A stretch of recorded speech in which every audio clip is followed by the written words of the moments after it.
In this episode of the Next Gen in Lodging podcast, host Omari Head talks with Damon Lawrence, founder of Homage Hospitality and Stay Homage, a boutique hotel brand that celebrates Black culture. To mark Black History Month, the conversation centers on what Black culture contributes to the economy, particularly in the lodging space. Thanks for listening, and visit Hotel News Now for the latest industry news every day. All right, what's happening, everybody? It's Omari Head. I'm the founder of the National Institute of Lodging Education, 1/3 of Next Gen in Lodging, and excited to be bringing to you a very, very special guest, a friend and an ally that I've known in this industry for some time. And when you start thinking about all the research and all the data that's been shared about what it means for Black culture, what it contributes to so many different industries, what it contributes to this economy, what it represents as its own isolated economy. There's somebody that really comes to mind when I think about it in the lodging space. And specifically when I think about Homage Hospitality and the origins there, the first name that will come to mind would be Damon Lawrence, the founder. So I'm gonna go ahead and turn it over to Damon. I'm gonna let him introduce himself, and then we're going to kick it into a quick lightning round. So Damon, what's popping, beloved? How you doing? I'm doing great. Thank you for having me. I'm Damon Lawrence. I'm the founder of Homage Hospitality and the Unflagged Academy. So excited to be here. I love it. I love it. So we'll pop right into it. So lightning round. So Apple or Android? Apple for sure. Okay, what was the first? I can't stand when people be messing up the group chat. No green bubbles. I think, Omari, you be messing up the group chat, huh? I used to. I converted a minute back. I converted. Right. So now I'm team iPhone though. I miss my Droid. I miss the features, the camera quality, all that stuff. But I love being able to FaceTime with the kids and my partner. So that's crucial. I feel that. What was the first concert you went to? Yeah, I think it was a Dub Auto Show concert featuring like Slick Rick and Cypress Hill and Exhibit. Like, back when the Dub magazine was like a big thing. I actually went with my dad, so it was cool. Dope.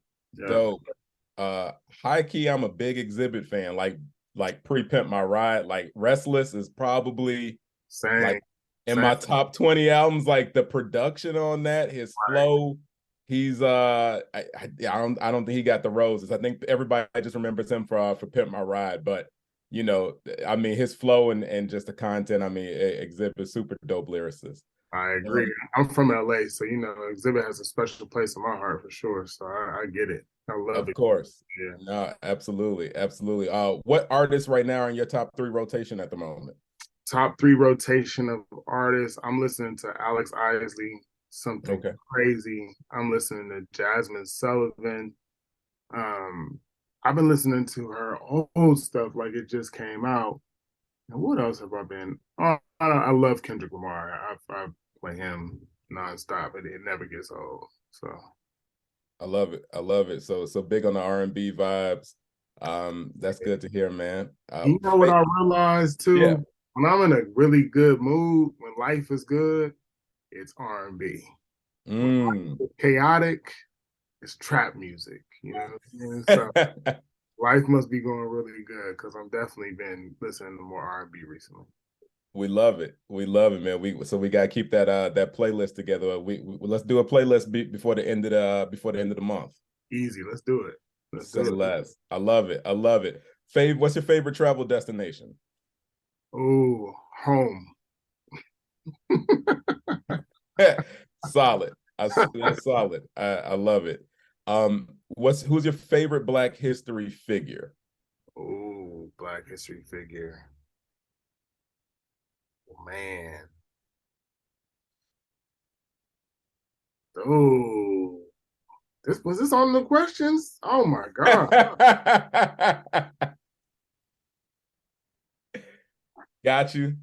Don't worry about it. I mean, Don't worry.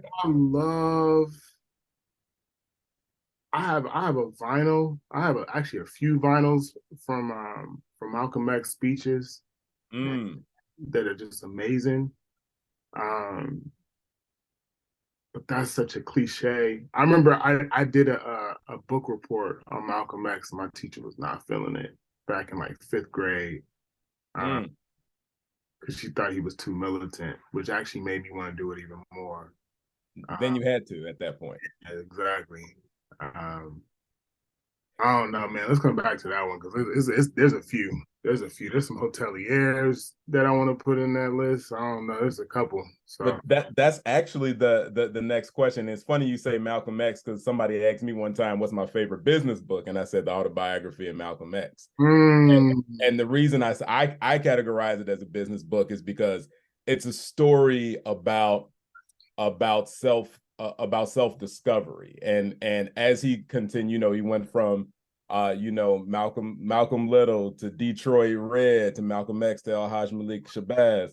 Like all those evolutions, he kept elements, and those elements help him reach other people from his previous lives. And he was able to be a chameleon and walk amongst all these people, and people really identified with him. And that's a key piece of business is relationships, and how do you identify with people? How do you relate to people? So you started to touch on, some people within the hospitality industry, maybe, or some other people through our current Black culture. Who are some people that you think are worthy to pay homage to, that you pay homage to, which is a big part of obviously the name centric of your brand. So talk to me a little bit about who are those people that you want to pay homage to. Yeah, I mean, James Wormley, right? I'm thinking about DC. I'm thinking about I even think about even more recently Sheila Johnson, Bob Johnson. There's just so many people. I think, for me, what I love about our culture, when you go from city to city and you look at what exists culturally in each city, man, that's the beauty of our people, is that each city has its unique history that you can pay homage to and that you can appreciate, and its unique figures as well, right? And you think of Atlanta, you think of Memphis, you think of DC. I mean, in each one of those markets in those cities, there are either political figures, business figures that did so much. And so, I was looking at some stuff in Atlanta. Shout out to Devon, over near where MLK grew up. And the history over there is just like so crazy. It's so crazy. Going to Tulsa and seeing all the business owners and the bombing that happened there, that crazy terrorist attack, and looking at the names of all the different business owners, man, like there's just so much in our history to pay homage to that could be wiped out if we don't, take the time to study and hone in. And that's a great point. And there's also active suppression. And as you just shared about, you being in grade school and somebody saying, I don't want you to write about this individual. Although they gave you a choice, a little bit of a fake choice, right? But I'm not really feeling that because I think that they're too militant. But that's a crucial part of history. These individuals weren't perfect, but they still hold a significant amount of gravitas to a large group of people, and did have great contributions that outlived them. So when you start thinking about that, and you look at what hospitality is today and all the different facets of hospitality, what do you think some of the brands are getting wrong about reaching the Black and the African American traveler demographics, and where do you think they're kind of missing the mark? That was obviously, well, let me not say obviously, I believe that may have been what inspired you to start Homage, but where do you think that the brands are missing the mark today? Yeah, I think, when you look at our industry specifically, it's dominated by old white men. We don't have a seat at the table. We're not involved in decision making, especially in travel, which, we make up a large portion of the workforce. But we're not reflected in higher management and decision making. I mean, every aspect of the traveler journey is just not included in us, right? So I talk about it all the time, from the moment that you step in, the moment that you walk to the front desk, the things that we have to think about that other people just don't have to think about, right? Going to CVS to go get your shampoo and your lotion because shampoo and the lotion in the hotel room is not going to work for you. But there's just so much that we have to consider when we're traveling abroad, etc. That not everyone has to think about. And so I think the reason why I wanted to start the brand specifically was because of that. What happens if you just change the lens in which stuff is developed and created? Not to say that it's exclusively for Black people, but what if Black people are the main seats at the table? How do things change? And we've seen that in music. You're starting to see that more in sports. We're starting to see that happen more in the areas that we dominate, that we are the dominant employer or employee at the company, right? So you look at the NFL, NBA, you're starting to see us get more so into ownership and how important that is, right? Because if you have diverse ownership, then you have diverse coaches. And you have diverse coaches, they can relate to the players on a different level. And that changes the game and how it's played. So it's crazy, even this last Super Bowl, to just now have two Black quarterbacks play against each other. And the 50-something Super Bowl, that's crazy. That's wild. You know what I'm saying? But here we are, so I feel like things are slowly changing. We're seeing it. I appreciate the work that you do. I appreciate the work that Devon does. I mean, we got a tight little nucleus, you know what I'm saying? And we're trying to, bring voice to to our industry and get more people involved and get more people owning. The more people that look like us that are owning, it makes a huge difference. You're absolutely correct. And that's a key piece as we talk about DE&I, right? So diversity, equity, and inclusion. And people tend to run all those things together, like diversity, equity, and inclusion, all very different things. They all mean they all have unique attributes to them. So if you had to rank them, where do they rank for you in terms of diversity, equity, inclusion, in terms of order of importance? Equity is first, inclusion is second, and diversity is last. Because you look at our industry, it's probably the most diverse industry in the world. It's just, where does that diversity sit on the totem pole as far as equity is concerned, right? How equitable is that diversity? Is it in the decision making rooms? And inclusion is the door that lets that happen. And so if we are able to get more equity, then we can be included in more conversations, and diversity is already going to be there because we Black. If we there, we bring the diversity automatically. So that's how I rank it.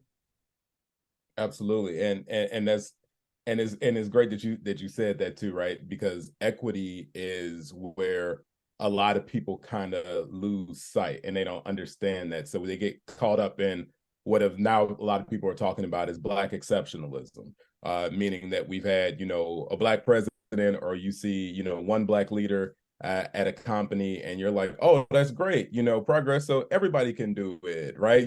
All barriers removed, but right. In reality, like, it's just that one, right? If you were to line up all the US presidents, it was one. But if you look at the percentage of Black people, it doesn't match up. So it's not equitable. If you line up all the US presidents, all men.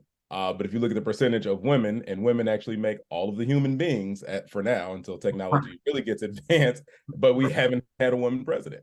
Right. So it's the equity piece that continues to be escaping. So as we looked at, COVID, that really just kind of neutralized a lot of things, kind of was a starting point, a restart for a lot of people. As an independent hotelier, tell me about your thoughts on the outlook of travel post COVID recovery. or in the COVID recovery? Oh man, I mean, I think travel is all the way back. I think I mean, I feel like I never really stopped, but you see it at the airport now. You see it, people are traveling, and the prices are extremely high.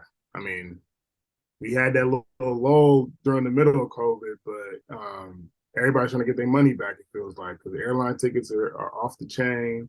Yep. Hotel room rates are off the chain, but they're filled.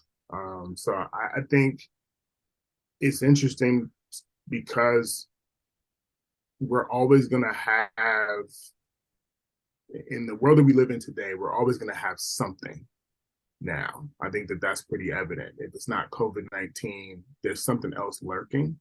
But what I feel like we learned from COVID, because COVID hasn't gone anywhere, right?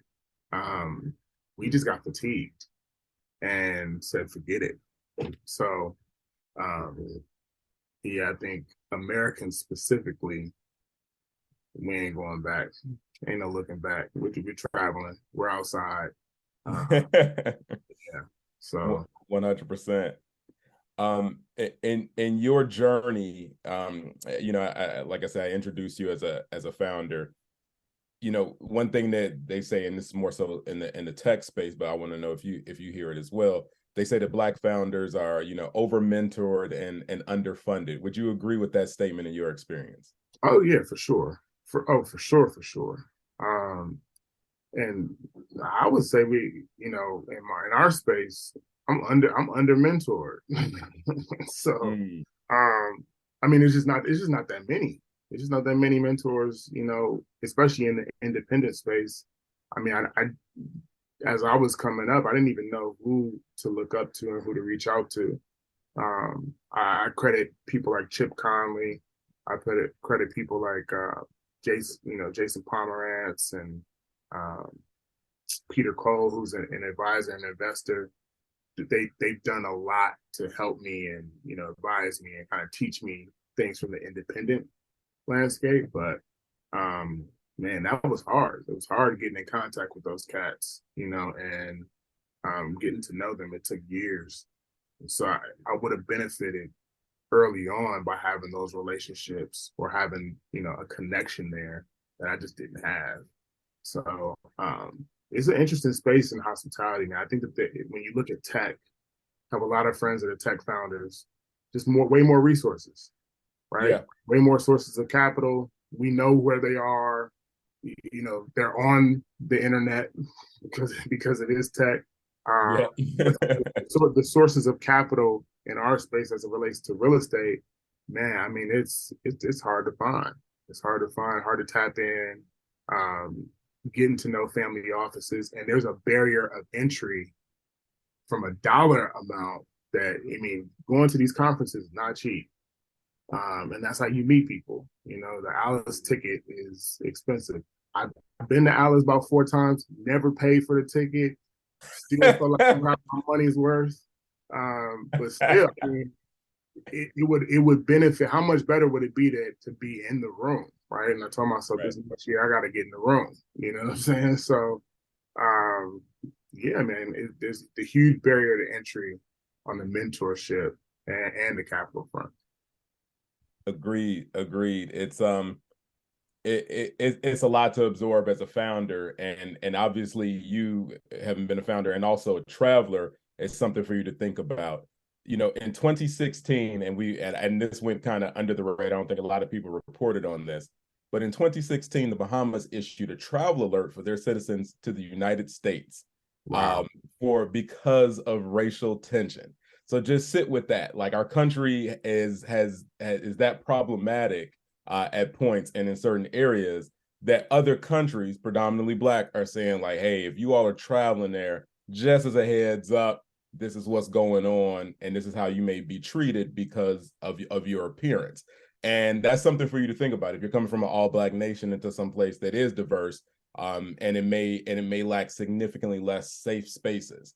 So talk to me about you as a traveler. What do safe spaces look like to you, and how important are safe spaces?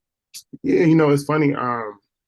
It's funny that you mentioned this, man, because I was just talking to somebody, a friend of mine that's traveling to Mexico, and looking at some of the travel alerts of what's going on in Mexico with cartels. And I laughed because I was like, well, we live in LA. You know what I'm saying? But, I live in Baltimore, right? Like the reality is it's probably more unsafe here. Just to walk, just to be a black person walking down the street here. Oh yeah, take me to Mexico. You know what I'm saying? Right. I'd much rather be there, and I feel like I would feel safer there because I ain't involved in anything. But in LA, stuff just happens, man. Be in the wrong place, wrong time, wearing the wrong color, and it just goes down. And I've been in too many experiences like that where, yeah, this should be a travel alert to go down the street, to be honest, And so, for me, I actually enjoy traveling, especially international travel the most because it's one of the few times that I actually do, as a black man, feel safe. Wow. And feel like I can be myself, and I don't have to continue to look over my shoulder, wondering if I'm going to be a target. I mean, Baltimore's off the chain. You got the Citizen app. Man, it's like a war zone sometimes. You know what I'm saying? Like broad daylight, nighttime. I was helping out, volunteering, doing some overnight security for a construction site for my congregation actually. And 4 o'clock in the morning, gunshots. You know what I'm saying? Like, and then I get a citizen alert citizen app alert that said it was like 0.3 miles away. And it's like, wow. Okay, I'm here by myself. It's stuff like that just happens. But it don't happen when you're traveling, at least not for me. So I actually enjoy travel for that reason, specifically international travel. I feel the safest, and especially destinations that, us melanated folks are the majority. I feel that. No, that's dope, man. I mean, and so kudos to you to try to create more of those safe spaces and doing your volunteer work. I see you. Right. If you had to describe Homage in 3 words, what would they be?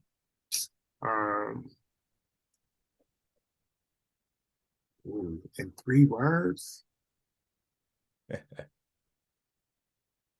Soulful and heartfelt hospitality.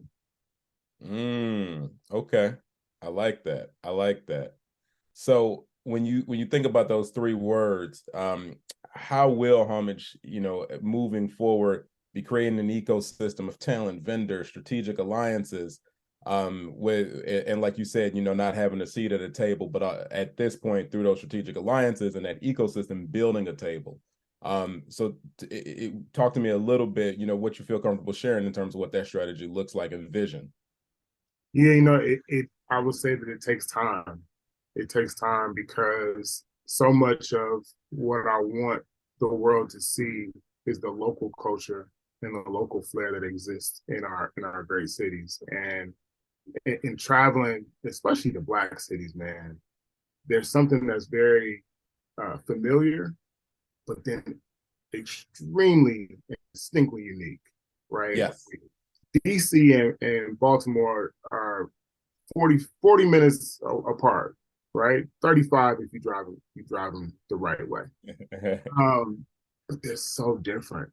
I mean, culturally, from the food to the dialect to, the language is just totally different, man. You can tell the accents apart. 35 minutes away from each other. It's crazy. You look at Memphis, you look at Nashville, totally different cultures. And how do you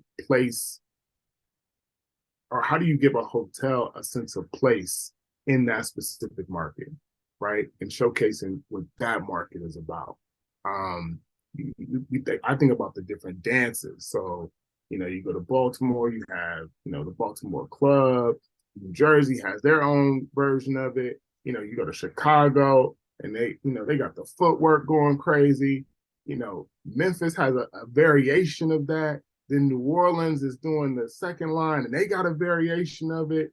And it all feels like it comes from Africa, but it all feels very distinct and unique at the same time.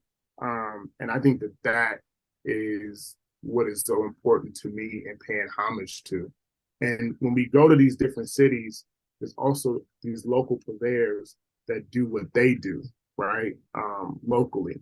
And how do you include that into the hotel experience? So that's why I said it takes time, because you have to really ingrain yourself in that local culture and understand it to be able to do it authentically, right? So it requires a ton of conversations with people that have grown up there. I can't go to New Orleans and just think I'm gonna do New Orleans justice if I haven't talked to the people that lived there for decades, right? If I haven't talked to the people that the young people that are coming up and they understand it even from a different aspect than the elders do. It requires so much time. I mean, even when we went to New Orleans and we had a small property there, but the amount of interviews that we did was unreal, right? And we also believed in paying people for their time.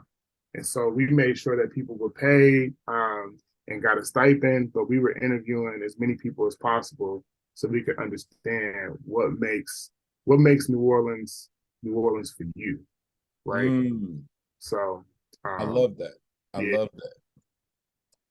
And it's important because, it's interesting. When I asked you to list diversity, equity, and inclusion, that's essentially what you just did, right? At the core of it, you don't want to be a culture vulture.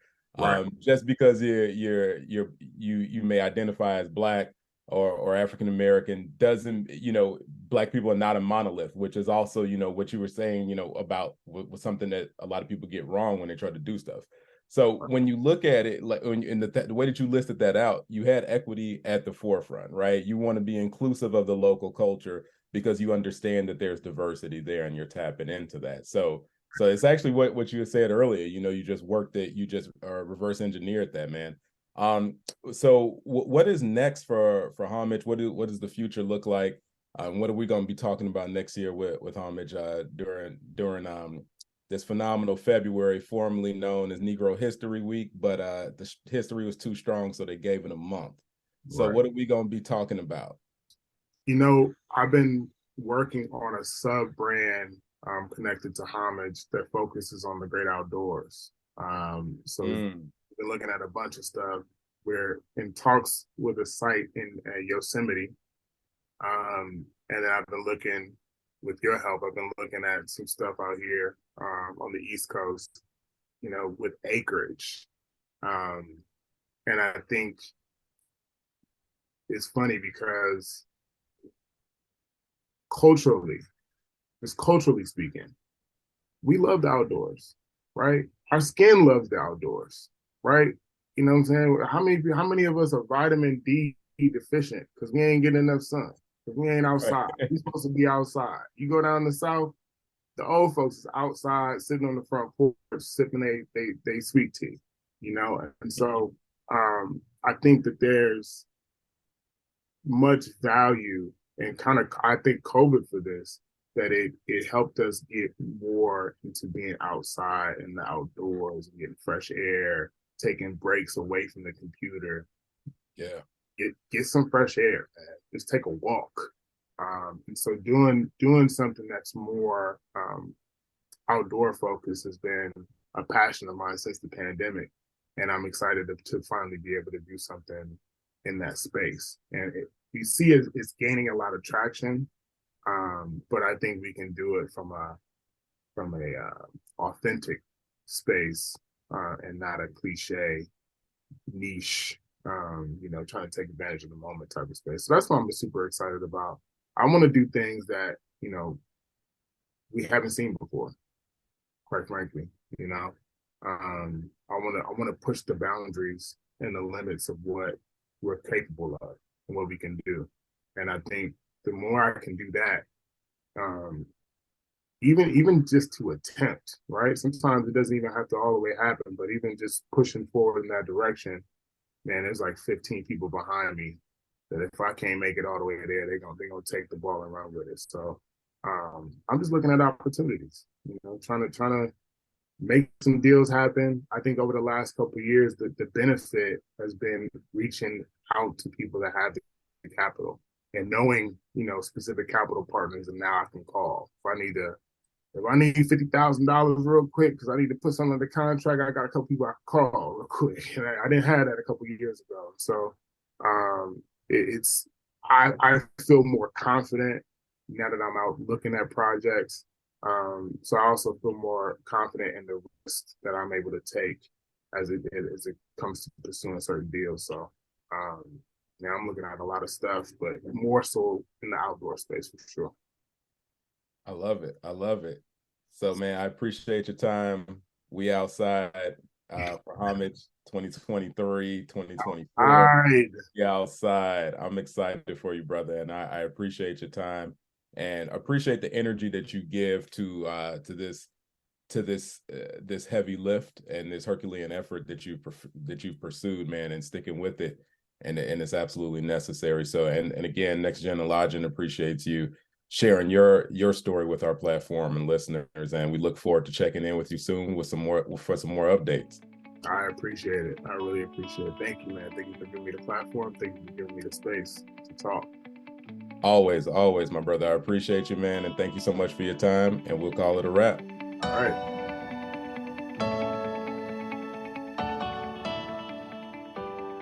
Thank you for listening to the Hotel News Now Podcast Network. Make sure to subscribe on Apple or Spotify for more. And visit hotelnewsnow.com for more hospitality industry news.